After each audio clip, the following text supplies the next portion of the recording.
Welcome all to Any Era Model Railroad. Get a moment, hit that subscribe button, ring the bell, notify you of any new videos coming up. Today I want to show you that I finally got my Broadway Limited big boy Paragon 3 back. I messed it up, sent it back to Broadway Limited, nothing of their fault, and they did a total rebuild on this. I've been waiting for it for about 3 months. I knew it was going to take this long, but here I am opening this up. It's nice to see it back, and here's all the stuff they did to it. I mean, they put everything new, wiring, motor, upgraded to a Paragon 4, tested everything, new lights, grab handles, just things that were missing on it. Did a great job for a great price. So, I've had this for a while. It's excellent model that I have missed dearly on my layout. As you might have seen in the previous video, I showed it from 7 years ago, but looks like they've got it nice and cleaned up. Everything looks good. Let's get this thing out and take a look at it before we run it. They've cleaned the shell. Well, it just looks like brand new again. It's perfect. See that they've replaced, it was missing the steam horn there, the horn, and they replaced that. A couple grab handles were replaced, a couple other little detail items that they also put back on the tender. So let's get this thing out of the box, get it up on the track. I'm going to go ahead and test it by itself first, and then we'll hook some passenger cars to it. So let's get this thing over. Let's test it out. I'm excited. So first thing I always like to do on these is get them on the track. I want to test forward and backward operation. You can hear that the smoke's running good. The horn, it'll steam up out of the horn like it's supposed to. Forward operation is good. I have not set any of the CVs for acceleration, deceleration on this. Haven't set up some of the settings that I just wanted to try it right out of the box. They did program it back to 4008 for me. It does have depleting coal feature, which I'm not sure is turned on yet. I have to go in and do that. But they did put some new coal in there to make it look really good, to enhance it a lot. Really satisfied with that. Running smooth. And I've got it on one of my main lines. It's a little finicky sometimes with engines like this, so I really wanted to put it on what I feel was the most finicky track. Backup operation is good. Lights all work. I think what we'll do is get this thing and take it around the track a few times. Make sure that it's running at all speeds before I hook up any cars. I'm very satisfied with the way it runs. Sounds good. That new Paragon 4 sounds awesome. So let's get this thing going on the track. Let's take it around a few times. I'll let you just hear it, and we'll get back to it when I'm ready to hook up some cars in a few minutes. So enjoy.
boy, I'm really satisfied the way this thing's running.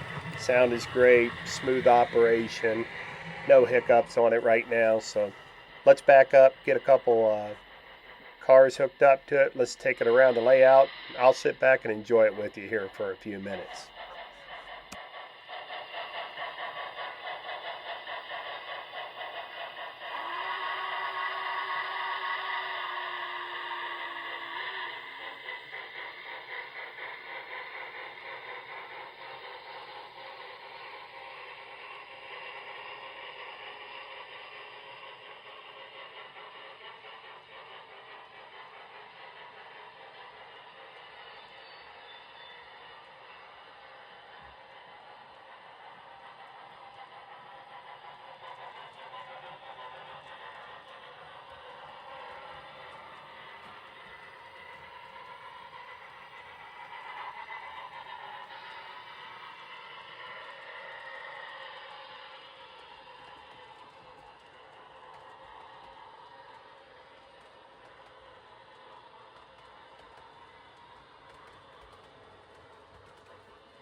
I am very satisfied the way this engine's running with the new Paragon 4 and what Broadway Limited did for me.